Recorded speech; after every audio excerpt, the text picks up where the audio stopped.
Olá, tudo bem com você? Eu espero que você e sua família estejam bem, desfrutando de saúde nesse momento, em que juntos nós podemos buscar a sabedoria bíblica, a direção da palavra de Deus, para vivermos tempos difíceis como esse que estamos vivendo. Especialmente enfrentarmos e superarmos problemas em que nós não vemos rapidamente a saída. Todos nós enfrentamos problemas em que, às vezes, podemos colocar toda a nossa sabedoria, toda a nossa força de vontade, e que só isso não é suficiente para superarmos esse problema. Precisamos de mais. E a palavra de Deus vai nos dizer exatamente do que é que precisamos. Mas nós estamos enfrentando juntos, como comunidade, como igreja, como cidade, como país, como mundo, como nação, e estamos enfrentando essa grande pandemia que já se arrasta por vários meses, a pandemia da Covid-19. E esse sim também é um problema em que a gente não consegue ver saída tão facilmente assim. As melhores mentes da ciência estão se debruçando para descobrirem uma vacina, um medicamento que seja comprovadamente eficaz, mas a gente não consegue ainda ver a saída. Nós também, como consequência desta pandemia, vamos enfrentar e já estamos enfrentando uma crise econômica que tende a se aprofundar. E também não conseguimos ver rapidamente como é que vamos sair dela. Talvez isso esteja já te afetando, esteja já te preocupando em relação ao seu ganha-pão, ao seu negócio. E como é que nós vamos sair? Como é que vamos superar? É certo que tudo isso traz preocupação para cada um de nós. Mas eu gostaria de pensar com você problemas além desses gerados por essa pandemia. Mostrar que existem vários tipos de problemas que nós enfrentamos que podem ser grandes demais para os nossos próprios recursos. Pense comigo um pouquinho. O que você faz, o que você vai fazer quando um pecado aparece na sua vida e parece atraente demais para você e você se sente fraco e se sente incapaz de superar esse pecado, de vencer esse pecado? O que você faz quando você se sente traído por alguém e nada mais além de pensamentos de vingança, além de pensamentos ruins passam pela sua cabeça? O que você faz quando você está lutando pelo seu casamento e você já tentou de tudo e parece que não é mais possível amar o seu cônjuge, amar um ao outro como Deus ordenou vocês a se amarem? O que você faz quando você está enfrentando mais uma crise, mais uma revolta de um filho rebelde e que você sente que já tentou de tudo e não há nada mais que você possa fazer? O que você faz quando você se deita à noite na sua cama sozinho, imaginando e pensando como que vai ser no dia seguinte? O que a gente faz quando nós enfrentamos problemas que parecem grandes demais para nós? E talvez eu gostaria de lançar uma outra pergunta para nós refletirmos. Não só o que é que a gente faz, e a gente vai ver o que a Bíblia nos dá como um recurso além de nós mesmos, mas uma outra pergunta que pode nos fazer pensar, não apenas o que a gente faz, mas o que Deus está querendo fazer em nós quando nós estamos enfrentando problemas grandes demais assim. Para buscar essa resposta, eu quero abrir a Bíblia com você, num trecho de um relato da ressurreição. Um relato da ressurreição de Lázaro, onde Jesus se depara com a morte e se depara com esse inimigo que para cada um de nós é considerado como grande demais para nós, mas não para Jesus. Eu gostaria que você lesse comigo a partir do verso 17. João 11, verso 17. A gente vai fazer a leitura. Jesus, quando chegou, encontrou Lázaro já sepultado havia 4 dias. Ora, Betânia ficava a mais ou menos 3 quilômetros de Jerusalém, muitos dos judeus vieram visitar Marta e Maria, a fim de consolá-las por causa do irmão. Marta, quando soube que Jesus estava chegando, foi encontrar-se com ele. Maria, porém, ficou sentada em casa. Então Marta disse a Jesus: se o Senhor estivesse aqui, o meu irmão não teria morrido. Mas também sei que mesmo agora, tudo o que o Senhor pedir a Deus, Ele concederá. Jesus disse a ela: o seu irmão há de ressurgir. Ao que Marta respondeu: eu sei que ele há de ressurgir na ressurreição no último dia.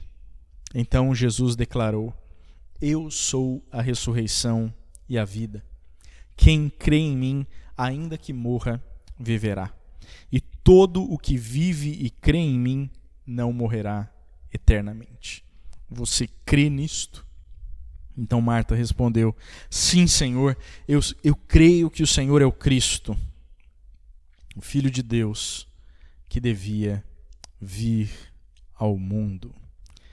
Esse é o texto que eu quero refletir com vocês nesta conversa de hoje. Nós vamos focar neste diálogo e o que vem antes e o que vem depois dele. Nesse diálogo de Jesus com Marta a respeito dele ser a ressurreição e a vida. Mas para que a gente possa saber o que acontece depois, vamos ler mais um pouquinho. Verso 28 continua assim: depois de dizer isto, Marta foi chamar Maria, a sua irmã, e lhe disse em particular: o mestre chegou e está chamando você. Quando Maria ouviu isto, levantou-se depressa e foi até ele, pois Jesus ainda não tinha entrado na aldeia, mas permanecia onde Marta o havia encontrado. Os judeus que estavam com Maria em casa e a consolavam, vendo-a levantar depressa e sair, seguiram-na, pensando que ela ia ao túmulo para chorar. Quando Maria chegou ao lugar onde Jesus estava, ao vê-lo, lançou-se aos seus pés, dizendo: se o Senhor estivesse aqui, meu irmão não teria morrido. Quando Jesus viu que ela chorava e que os judeus a acompanhavam também choravam, agitou-se no espírito e se comoveu e perguntou: onde vocês o puseram? E eles responderam: Senhor, venha ver.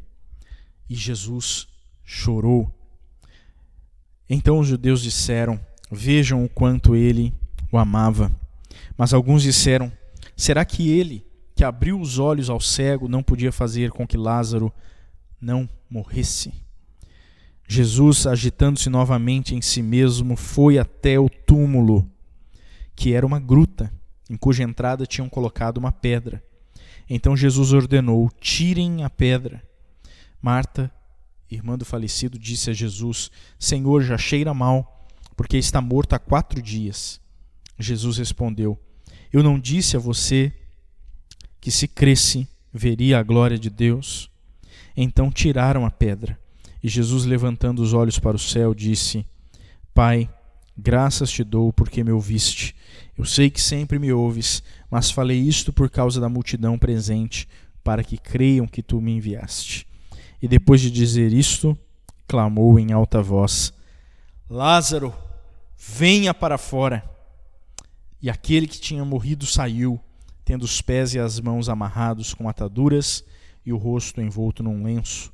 Então Jesus lhes ordenou: desamarrem-no e deixem que ele vá. Vamos orar mais uma vez?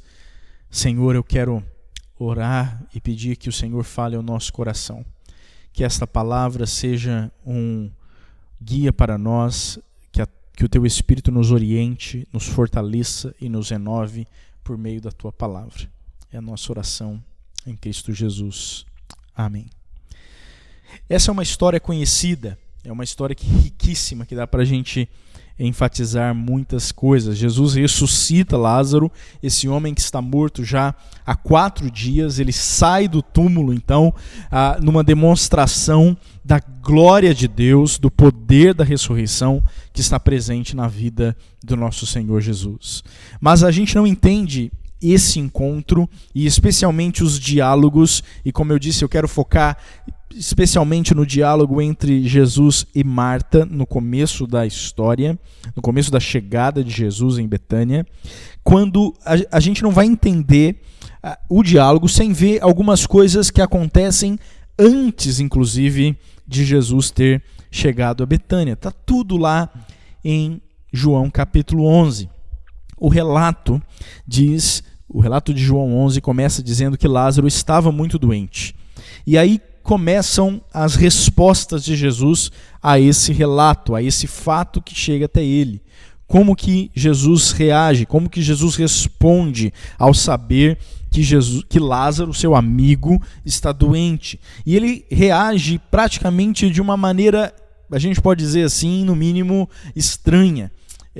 A gente pode dizer também que é exatamente o oposto daquilo que nós esperávamos, ou que os judeus da época esperavam que Jesus reagisse naquele momento, e que também a gente pudesse esperar hoje também, quando a gente ouve falar de que alguém querido nosso está gravemente doente. Quais são as respostas que Jesus dá? Quais são as reações que Jesus oferece a esse fato, a essa notícia de que Lázaro estava doente?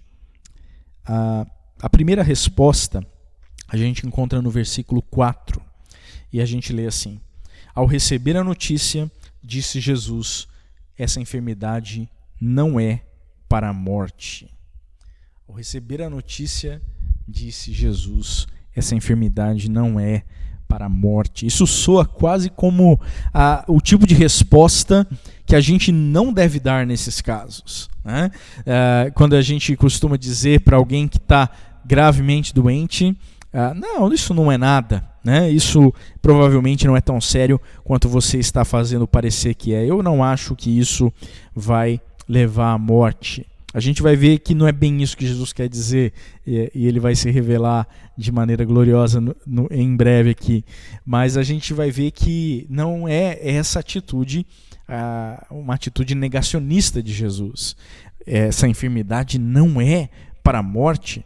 Estranha essa primeira resposta, mas continua comigo e você vai ver que Jesus continua dando respostas aparentemente estranhas aqui.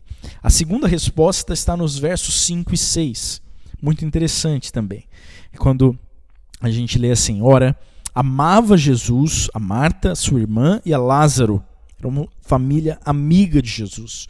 E quando, pois, soube que Lázaro estava doente, ainda se demorou 2 dias no lugar onde ele estava.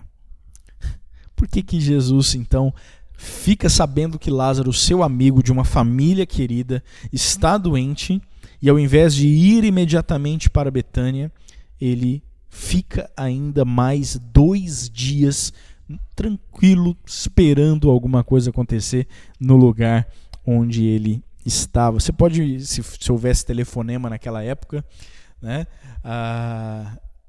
E Jesus recebendo a ligação, a notícia, Lázaro está gravemente doente, e a gente imaginaria Jesus respondendo: já estou indo, estou a caminho. Mas a gente não imaginaria algo assim: Marta, eu amo você. Maria, eu amo você, eu amo Lázaro, mas eu não estou indo. Seria muito estranho. Do outro lado da linha a gente poderia imaginar: o quê? Você me ama mesmo? Então por que o Senhor não vem? Isso parece não fazer nenhum sentido. Mas acompanha comigo. A terceira resposta de Jesus está nos versos 14 e 15. Então, a gente lê assim: então Jesus lhes disse claramente: Lázaro morreu, e por vossa causa me alegro de que lá não estivesse, para que possais crer, mas vamos ter com ele. Jesus aqui está se dirigindo aos seus discípulos a respeito dessa situação, a respeito de Lázaro. E eles estão perguntando para Jesus se Lázaro está dormindo. Jesus disse em um certo momento que a situação parecia não ser tão grave. E será que ele está só dormindo? E se for isso, ele vai se recuperar, ele só precisa descansar. Mas aqui Jesus diz claramente, isso também tira toda dúvida que porventura há no texto: Lázaro morreu. Mas ele completa: por causa de vocês, olhando para os discípulos, eu estou feliz de não estar lá, de não ter estado lá. O que Jesus está dizendo? Se a gente recebe a notícia da morte de alguém querido, geralmente a gente diz assim: puxa, como eu gostaria de ter estado lá. Como eu gostaria de ter estado lá para dar um último abraço, para dizer as últimas palavras, para ouvir as últimas palavras. E por que Jesus diria: Lázaro morreu e eu estou tão feliz por não ter estado lá? Então, se a gente olha para as 3 respostas de Jesus, que ele diz: essa doença não leva à morte, eu te amo muito, mas eu não estou indo, e Lázaro morreu e eu estou feliz por não estar lá, a gente tem que concluir que uma das 2 coisas são verdadeiras. Ou Jesus é incrivelmente insensível à dor e à realidade de Lázaro, e a gente pode dizer a dor e a realidade humanas, ou Jesus sabe o que está fazendo e há algo mais profundo acontecendo. E a gente sabe, nós leitores do capítulo 11 de João, temos uma perspectiva privilegiada se comparado àqueles que estavam vivenciando tudo aquilo em tempo real. A gente já sabe o que iria acontecer. A gente já sabe que Jesus vai ressuscitar Lázaro, mas os discípulos não sabem, Marta não sabe, Maria não sabe, os judeus que acompanham Marta e Maria no funeral não sabem. Há algo mais profundo acontecendo. Olha o verso 4, onde eu propositalmente cortei pela metade, mas eu gostaria de completá-lo agora. Jesus diz assim: esta enfermidade não é para a morte, e sim para a glória de Deus, a fim de que o Filho de Deus seja por ela glorificado. Jesus está dizendo aqui que ele sabe o que ele está fazendo. Eu estou no controle dessa circunstância. E o próprio fato de Lázaro estar doente nesse momento também está debaixo do meu plano. E para que através da doença deste homem e o que virá em seguida, a glória do poder do Filho de Deus sobre a morte seja vista e conhecida por todos. Uau, Jesus realmente sabe o que está fazendo. E é por isso que ele diz: eu vou ficar mais tempo, eu vou esperar. E ele fica mais 2 dias antes de se dirigir a Betânia. Porque era a sua intenção de que essa doença fosse terminal e que nesse momento ele manifestaria este sinal, demonstraria o seu poder de que ele é realmente a ressurreição e a vida. E que ele tem poder sobre a morte, e que ele é de fato o Deus Filho, o Todo-Poderoso, o Deus Criador, o Deus Eterno que entra na história. Agora, isso é muito importante a gente pensar o seguinte: por que Marta, Maria, os discípulos, os judeus, o povo de Deus, e também incluindo nós, precisamos desse tipo de demonstração da glória de Deus? Por que nós precisamos de que Deus nos coloque em situações assim, como Marta, Maria enfrentaram? Por que nós precisamos que Deus nos coloque em situações em que a gente não consegue resolver, em que nós não temos forças, não nos resta nenhuma sabedoria, nós não temos nenhum poder em nós mesmos, onde nós não temos nada mais do que Ele mesmo, onde não temos nada mais do que apenas a dependência do Senhor. E eu creio que é assim porque eu e você somos excelentes esquecedores da glória, do poder, da majestade, da grandeza do nosso Deus. Isso facilmente foge da nossa mente e também do nosso coração. A gente é rápido em esquecer que o Deus eterno se tornou um de nós, que Jesus veio, habitou entre nós, se fez um de nós. A gente é rápido em esquecer que o nosso Deus é o Deus Emanuel, o Deus que habita conosco, um Deus que demonstrou todo o seu poder e todo o seu amor na cruz e na ressurreição.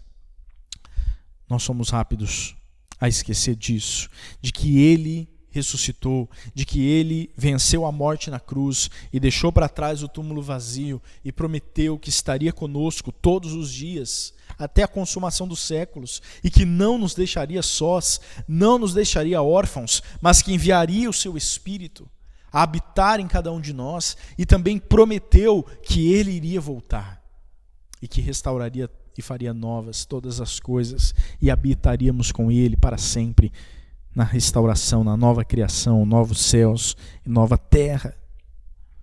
Essas coisas fogem da nossa mente e parecem que outras coisas se tornam mais importantes e que se chamam de realidade. Qual é a realidade última? Qual é a realidade definitiva a qual nós estamos baseados? Nós precisamos ser lembrados de qual é a realidade desse mundo, de qual é a realidade da história que vivemos. E os discípulos também precisavam ser lembrados.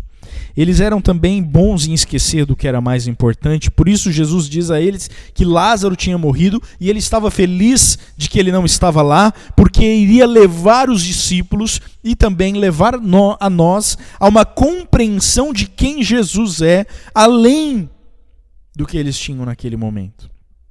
Há uma fé em Jesus, além da fé que eles já tinham naquele momento. Eu quero, Jesus diz, que vocês confiem em mim. Confiem no meu poder. Confiem na minha glória.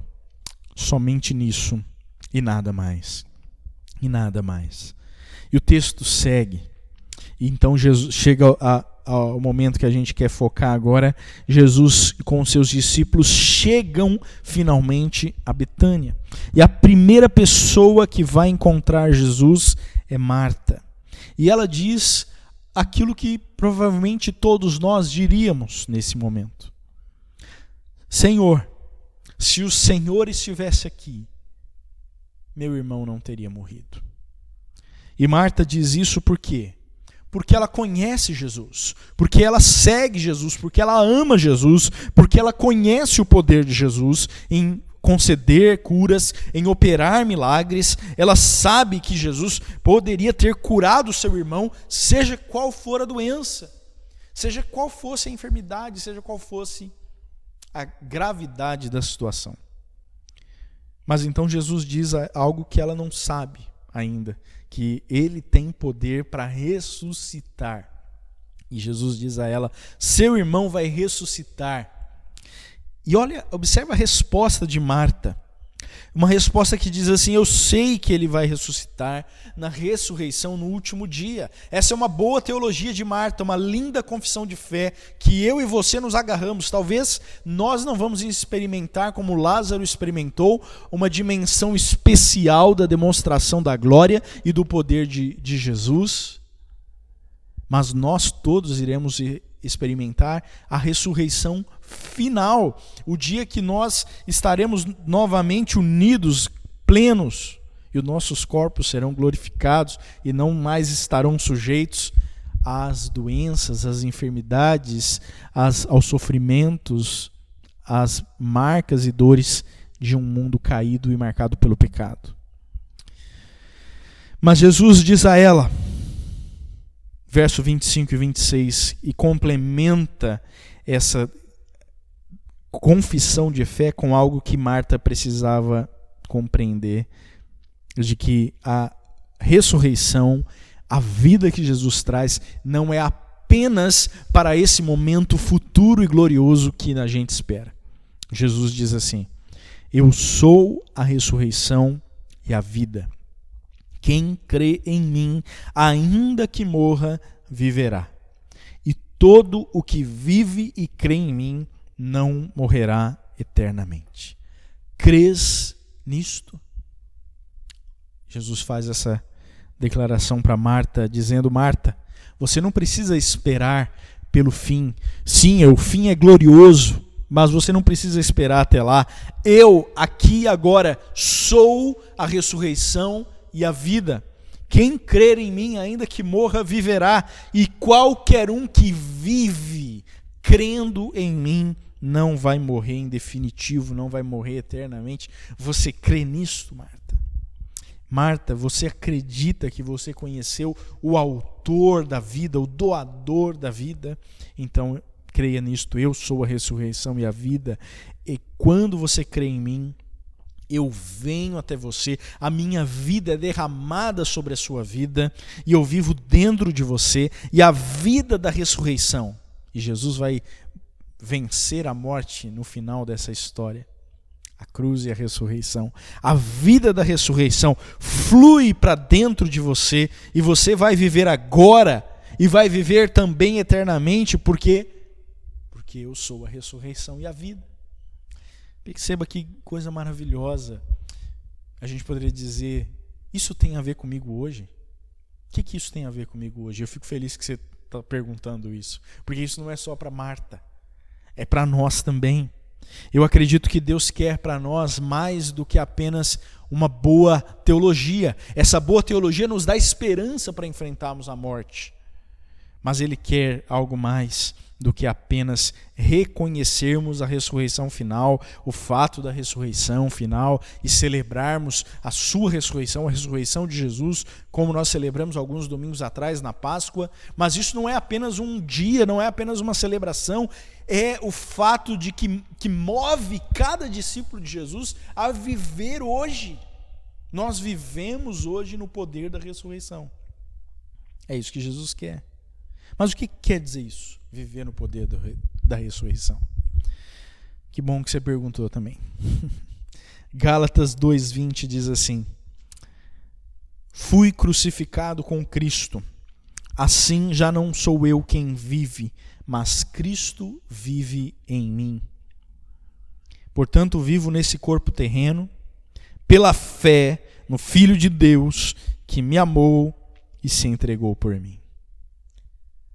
Já não sou eu mais quem vive, mas Cristo vive em mim. Queridos, essa não é uma exceção para nós dizermos, puxa, parabéns para o apóstolo Paulo que escreveu essas palavras. Essa não é uma exceção para Paulo, essa é uma norma para cada cristão. Já não sou eu mais quem vive, mas Cristo vive em mim.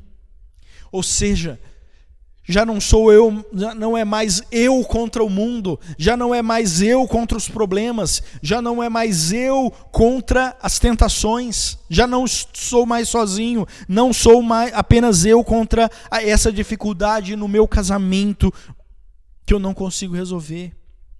Já não sou mais eu contra essa dificuldade no meu trabalho, no meu ganha-pão, em que eu não estou vendo a saída. Já não sou mais eu contra a Covid-19, em que, se fosse somente eu, talvez estaríamos todos caídos no desespero. Nós não precisamos enfrentar tudo mais sozinho. Não sou mais eu contra a tentação. Eu vivo agora com a sabedoria de Deus, com o poder de Deus para vencer o pecado. Já não vivo mais apenas na minha própria força de vontade, no meu próprio poder. O Cristo ressurreto vive agora em mim. E o poder da ressurreição está disponível para mim e para você. Esse é o poder da ressurreição. O Senhor Jesus disse que o Espírito viria e habitaria em nós e nos capacitaria com o mesmo poder que ressuscitou Ele dentre os mortos. Esse é o poder da ressurreição aqui e agora. Aqui e agora, para nós experimentarmos e para nós vivermos de maneira diferente. E a pergunta que Jesus faz para Marta ressoa até hoje. Você crê nisto? Você crê nisto? Eu estou sim seguindo rumo à direção à ressurreição final. E isso me dá esperança de que um dia eu me verei livre de todos os efeitos do pecado, da queda nesse mundo, do pecado em mim mesmo e no mundo vão estar derrotados e eliminados para sempre. Mas até lá, Eu não estou destinado a viver uma vida miserável, uma vida apenas de segurar as pontas. Eu posso viver de maneira diferente, eu posso viver de maneira cheia de amor, cheio de alegria, cheio de bondade, cheio de domínio próprio, cheio dos frutos do Espírito sendo produzidos em mim. Por quê? Porque o poder da ressurreição está disponível para mim. Eu sou a ressurreição e a vida. Jesus diz, até eu chegar lá, o seu poder vai estar dentro de mim, me capacitando a viver uma nova vida. É isso que significa viver no poder da ressurreição. Você crê nisso? Você crê nisso? Você vive pela fé no poder da ressurreição? Você acredita que Jesus é o poder, a ressurreição e a vida, e que Ele está disponível para você hoje? Talvez você nunca acreditou nisso. Talvez você precisa fazer essa oração no final, aqui junto com a gente, aí na sua casa, e colocar diante de Jesus de maneira bem honesta e bem sincera, de que você quer conhecê-lo assim. Ou talvez você já tenha um tempo de caminhada em igrejas, mas você está apenas se segurando e está se esquecendo de que o poder da ressurreição está disponível para você e para mim hoje também. A fé no poder da ressurreição vai mudar a maneira como você se levanta de manhã para enfrentar o dia, todos os dias. E deixa eu te mostrar, quando nós enfrentamos dificuldades maiores que a gente mesmo, seja de que tipo forem, como essa que nós estamos enfrentando todos juntos, você fica desesperado como alguém que não conhece a Jesus e diz a si mesmo, já era, não tenho o que é necessário para enfrentar esse problema, nós não temos a solução. A política não oferece solução, a ciência ainda não oferece solução, então resta-nos o desespero. Ou você diz, eu tenho Cristo. Eu tenho Cristo ressurreto dentro de mim, Ele vive dentro de mim e eu posso enfrentar essa dificuldade como alguém que tem esperança. Ou talvez quando você enfrenta, além de dificuldades, enfrenta tentações, quando elas aparecem na sua vida, você já lamenta e diz, já era, não consigo ir contra os meus desejos, afinal eu sou pecador, e você abraça a tentação. Ou você pode dizer com ousadia um forte não para a tentação e para o pecado, não baseado no seu próprio poder, mas baseado no poder do Cristo ressurreto que vive dentro de você. E você pode dizer não. Você pode dizer não. O Cristo ressurreto vive dentro de mim. Queridos, é assim que a gente aplica o poder da ressurreição nas nossas vidas. Você percebe? Ele nos dá poder para vivermos de maneira diferente. No contexto prático da nossa vida. Na maneira como a gente vive no casamento, na família, nos nossos negócios, em tudo. É assim que a gente aplica na prática o poder da ressurreição nas nossas vidas. E a pergunta que Jesus fez a Marta ressoa para nós hoje, e eu quero fechar com ela. Você crê nisso? Você crê nisto? Significa crer que Jesus te ama, que Jesus tem todo o amor por você e também tem todo o poder para te sustentar em toda e qualquer situação. Ele vai permitir que você sim esteja em situações difíceis, como a que Marta enfrentou, como a que nós estamos enfrentando. Situações em que a gente não vai ter mais nada para nos apegar, mais nada para confiar, mais nada para nos salvar, a não ser o próprio Senhor Jesus. Jesus vai permitir que a gente esteja em situações assim. Há uma frase do pastor Tim Keller, onde ele diz assim: você não saberá que Jesus é tudo o que você precisa, até que Jesus seja tudo o que você tenha. Você não saberá que Jesus é tudo o que você precisa até que Jesus seja tudo que você tenha. Situações assim, difíceis, problemas maiores que nós mesmos existem para que os nossos olhos sejam abertos para a glória, para o poder de Jesus, para o poder da ressurreição que flui dele para as nossas vidas, no meio das dificuldades e das nossas tentações. E nesses momentos de dificuldade e nesses momentos de tentações, Jesus está conosco e Jesus está nos amando. E é amor, sim, queridos, porque isso nos faz lembrar, mesmo a situação difícil, nos coloca diante daquilo que é mais importante. Essa situação que a gente está vivendo é uma grande oportunidade para definirmos na nossa vida o que é mais importante, a nos fazer lembrar quem Ele é e que Ele está em nós. Por quê? Porque a gente é rápido para esquecer. Nós somos rápidos para dar lugar ao medo, à dúvida, à tentação, deixando de lembrar que a ressurreição não é um feriado que a gente comemora como cristão. Não é apenas uma boa, sólida confissão e uma teologia que diz respeito ao último dia. Mas é muito mais. Se você colocou já a sua fé no Senhor Jesus, é a sua identidade, é o seu motor, é a capacidade que você tem de viver a vida cristã, não baseado em você mesmo, mas baseado no poder da ressurreição.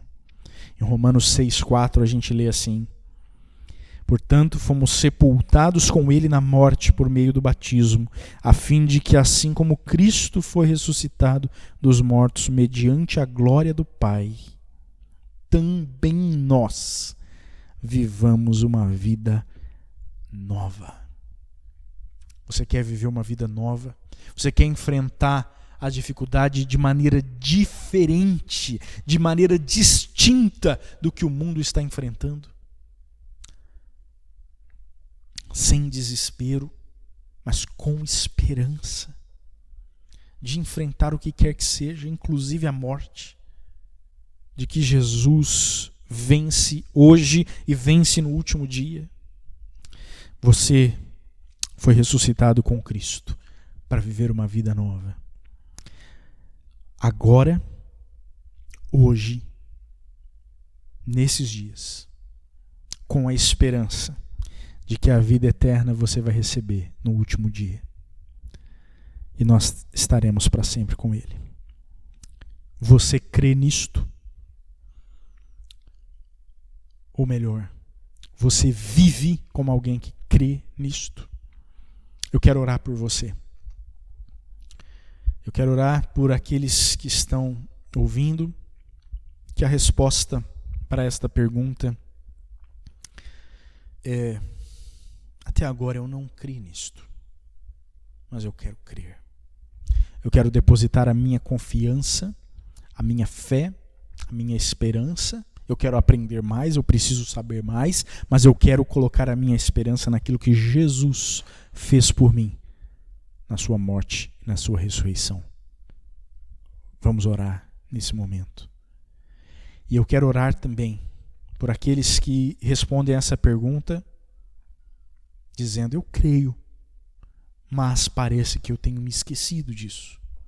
Por muitos instantes eu me esqueço. Parece que eu não vivo como alguém que crê nisto, que o poder da ressurreição está disponível para mim aqui e agora. E eu quero me arrepender disso, eu quero voltar a Jesus. Vamos orar, queridos.